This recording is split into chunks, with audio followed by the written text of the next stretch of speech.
Hello everyone, this is David from Automotive Press. I'm not sure if you know, but we currently own two 2021 Toyota RAV4 Primes. That's correct, the RAV4 Primes that have 2 to 3 year waiting list anywhere in North America. We are very fortunate to own two of them in my company fleet. The reason why I was able to get them so early and get them into our hands almost a year or 2 years before anyone else is because I had a foresight, I guess, to think about the RAV4 Prime before it was officially announced, and I placed deposit in two RAV4 Primes about 6 or 8 months before the official announcement. So when the announcement finally came and people began to put a deposit on them, well, there was already 1-2 year waiting list at that time. And there are so few RAV4 Primes around that if you go into the website, whether you are in Canada or US, sometimes they'll block you from building the RAV4 Prime in terms of configuration because they don't want you to even try to build one simply because there are no inventories around and there are no expected inventory for some time into the future. So we're really fortunate that we have two of them in addition to a 2021 RAV4 hybrid that we also own. So we're obviously a big supporter of not just Toyota products, but particularly the RAV4 models. But it's been about 6 months since we bought the first RAV4 Prime, and then just a month ago we were able to acquire the second RAV4 Prime. The two are almost exactly the same, except one has a tech package or technology package and one doesn't. So otherwise they're basically identical. They're both XSE, which is the top of the line. And today I want to kind of walk you through, first of all, the difference between the tech package and the non-tech package, and secondly, what have been our experience owning and driving them for the last several months. Let me explain to you as an automotive engineer what I like so far and what I don't like so far about the RAV4 Prime, and to give you some insight as to what it's like to own a plug-in hybrid and drive it day to day. So let me walk you through that right now.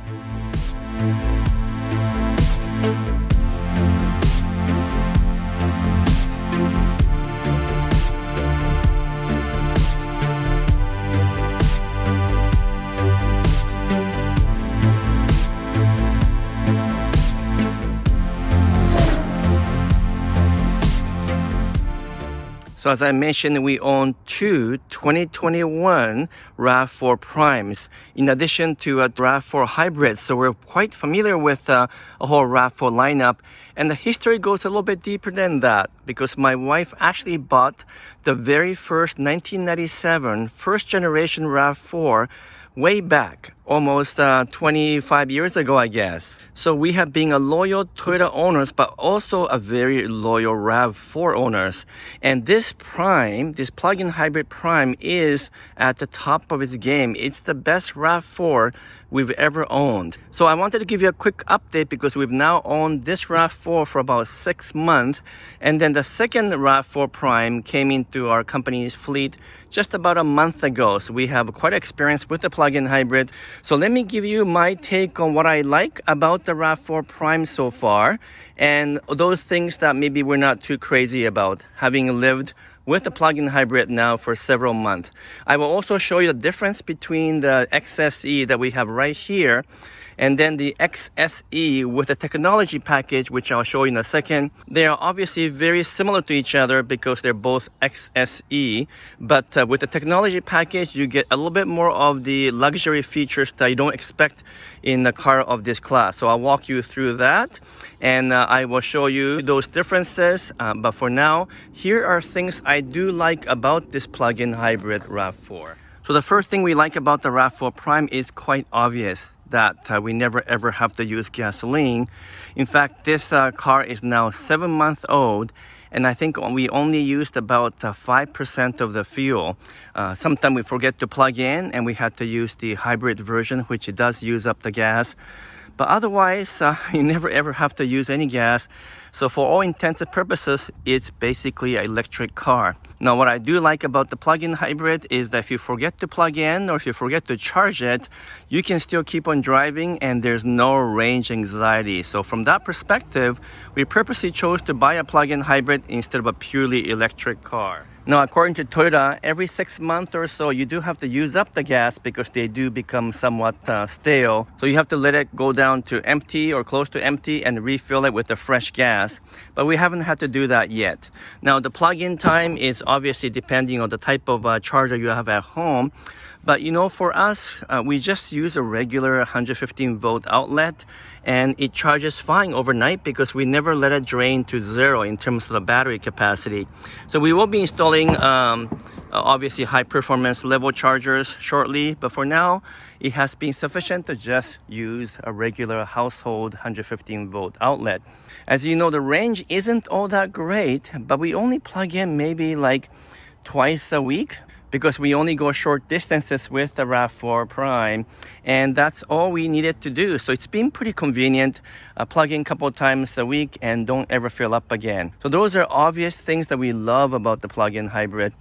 Now, here's some interesting things that maybe you didn't realize. And that is, the plug-in hybrid drives quite differently from a regular RAV4 hybrid. I don't mean because of the fact that it's driving on electric mode. I'm talking about the steering and the basic ride feel. So with Prime, you get a different kind of feel. They did promise that the Prime is kind of like the sportiest of the RAV4. It does come with the different tires as well. It comes with the Yokohama tires, and these are not your usual tires. So these are obviously made specifically for the RAV4 Prime. These are called the Avid GT tires. They're stickier and more of a performance tire than normal RAV4 ones. But the biggest difference is that when you drive this RAV4, the steering feel is actually quite different. It's a bit heavier, I would say about 10% heavier than the normal RAV4 hybrid. It's also a little bit tighter, and it definitely gives you a slightly more sportier feel than any other RAV4 we've driven. Also, the ride is a bit stiffer, not just because of the tires, but the whole suspension is designed to be a little bit more sportier. So think of this RAV4 Prime as kind of like the GR version of the RAV4 because it's noticeably sportier. So I really like the fact that it drives firmer, the steering is tighter, it corners better, and it rides a little bit more like a sporty SUV than a normal SUV. So those are a bit of a surprise to me. I don't think most people would notice it unless they drive the RAV4 hybrid back to back with this Prime, as I always do, and that's when you notice the difference. So then when they promised that Prime will be the sportiest RAV4 you've ever driven, actually they weren't joking. It definitely is, and it delivers on its promise. The interior is standard fare RAV4, but you do get this kind of sporty red striped seat and a bit more contoured, again, for better side support in the Prime than in standard RAV4. And you get with also these red stripes over here, and there's a number of other features that are unique to the Prime. If you get to the Prime XSE with the technology package, which I will show you in a second, you do end up with some really upscale features that are surprising in the RAV4. So other than that, we love the interior of the RAV4. It's surprisingly roomy.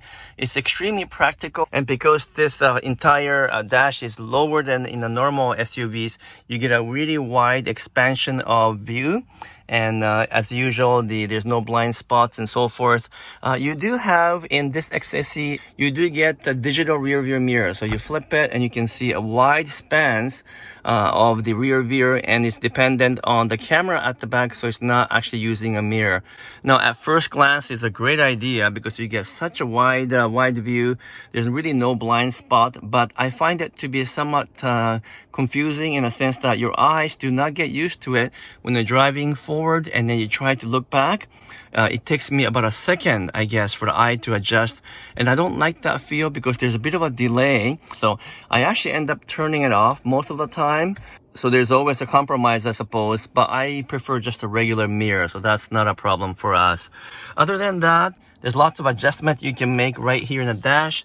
This is kind of outdated, of course. They should be updated soon with the new Toyota system. But the technology package version does come with a JBL stereo system, which this one doesn't have. But listening to both stereo side by side, there aren't as much difference as you would think.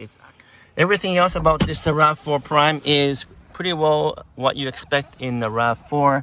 Very practical, surprisingly comfortable, and of course very quiet because it's moving along as an electric car with no sound at all. And most people don't know this, but in order to get the maximum acceleration, you have to put it in the hybrid electric mode, which means both the gasoline and the battery and the motor are working together. That's how you get the maximum acceleration, because this RAV4 Prime is almost as fast as Supra, right, in the lineup of Toyota cars. But of course, we leave it in the fully electric mode most of the time to save gas, but also we like that feel of a very quiet, refined, and utterly smooth feel when you drive it in electric mode, because the engine is not disrupting your driving feel. So now let me take you to the one with the technology package and show you some of the differences.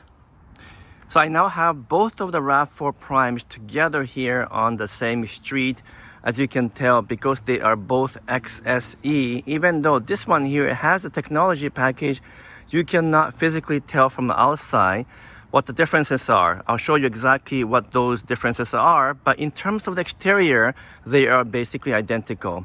And yes, they are both white in Blizzard Pearl to be specific, which is color we actually like because they're easiest to maintain and always the safest colors to choose, because white is quite popular and it's always easy to sell later on. In terms of the exterior, there are a number of other high-tech features that are standard on the tech package that you do not get on the normal XSE. For example, you get the auto leveling headlamp system, which is on this tech package model.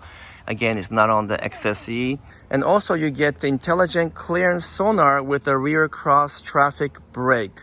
So if you go to the back, on the normal XSE, we actually don't get sonar in the back, so there's no beep, beep, beep kind of a thing happening when you back up the car. But this one has the parking sensor. You can see it right here. And strangely enough, it's not on the XSE. So that is another bonus on this particular model. Last but not least, on the tech package model, you can get a kick sensor, so you can just kick and it should open the rear back door for you. Again, that's not available on the normal XSE. And then the one thing that I really like, which is a very minor thing, is the fact that remote open for door, lock and unlock are not just on the front door, but it's also on the rear door. So I can walk up to this car from the rear and lock or unlock, versus the normal XSE, which has the remote open only in the front door. That's pretty well normal, right? Even the luxury cars, you don't always get front and rear. So this is a really added bonus on the tech package. That's amazing that Toyota have loaded up with all kinds of good tech features. Now let's take a look at the inside to see what the differences are. And I'll point out the additional features that you get with the tech package compared to the XSE in terms of the interior.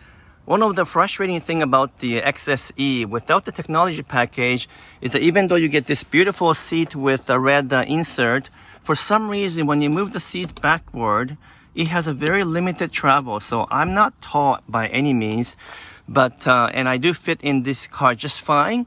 But I can't quite imagine someone with a really long legs, how they will fit, because you will have to recline this seat quite a bit, because this distance is a little bit limited. Whereas if you move into the one with the tech package, they actually change the seat and the seat travel. So first of all, the seats are different. It's more deeply contoured. The shape is a bit different, and you get the ventilated seat, which is really nice. But lo and behold, the seat moves back quite a bit. So there's a little bit more distance here.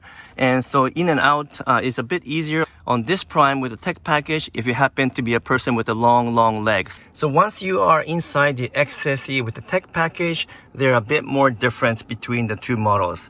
So for example, there is a memory seat now for the driver's side. Setting 1, setting 2, so you can set your seat accordingly, which we don't get in the normal XSE.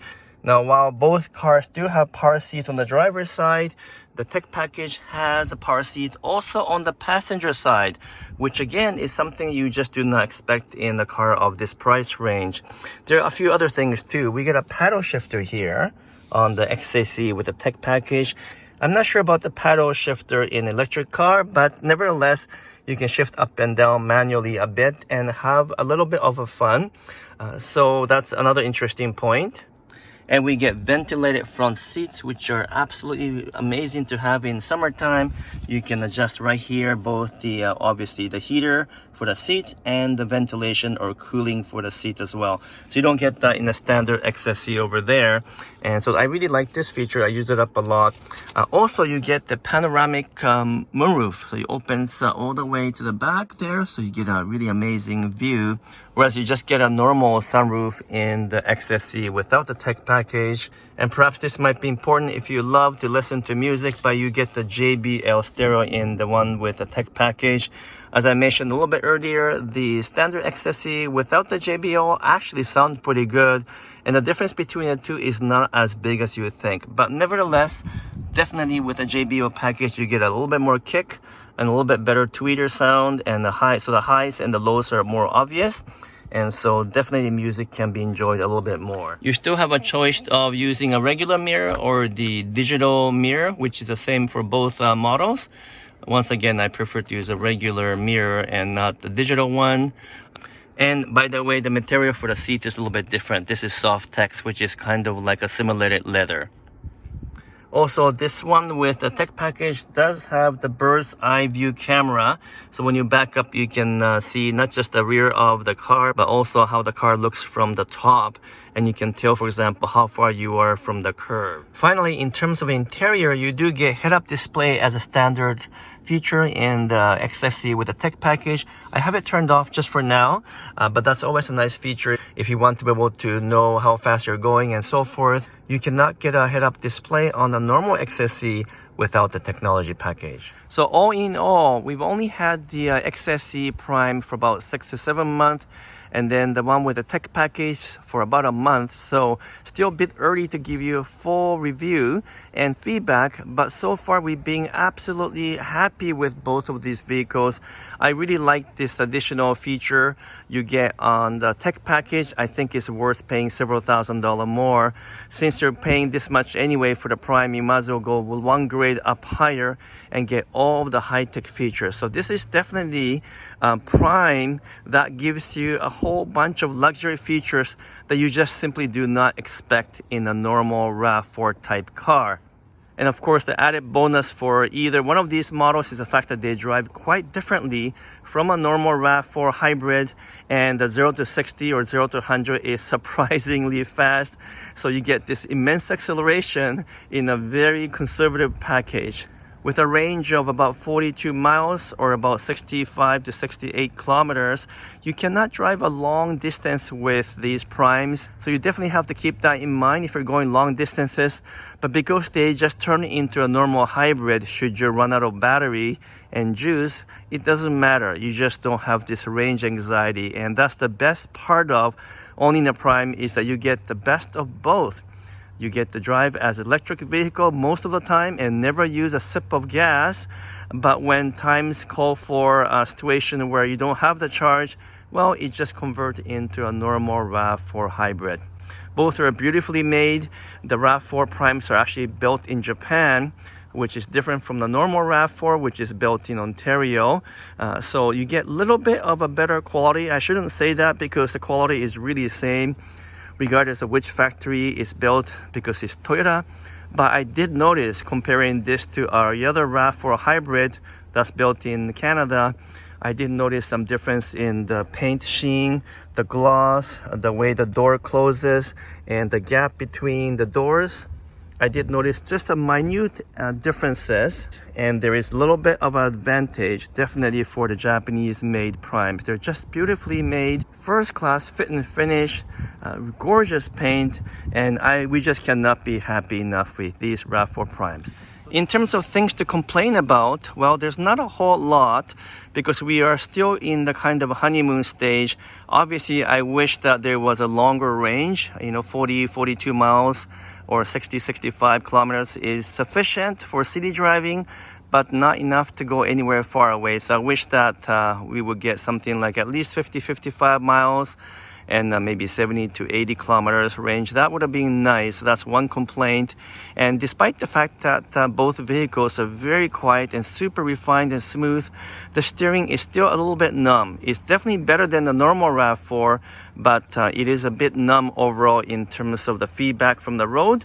So if Toyota is really trying to convince the buyer this is a sport SUV, not a normal SUV, then maybe the steering feedback can be improved a bit more with a little bit more heft and just a bit more feedback from the road and the driving in general. Also, in terms of the tires, these Yokohama Avid GT tires are not bad.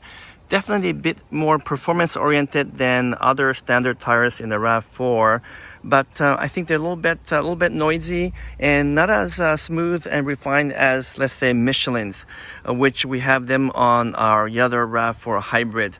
So I think these are designed specifically for the RAV4 Prime. It's not on any other RAV4, and so I know there's a reason why they put these tires on the Primes. But I would say the Michelin tires would have been better with a little bit quieter ride and perhaps just a tiny bit better control. And of course, I wish that there wasn't such a long waiting list for these RAV4 Prime so that more people can enjoy these vehicles. That would have been win-win for both consumer and the Toyota side. So that's it for now, folks. I'll give you guys more updates as we continue to drive these vehicles. I'm signing off for now. Thank you so much.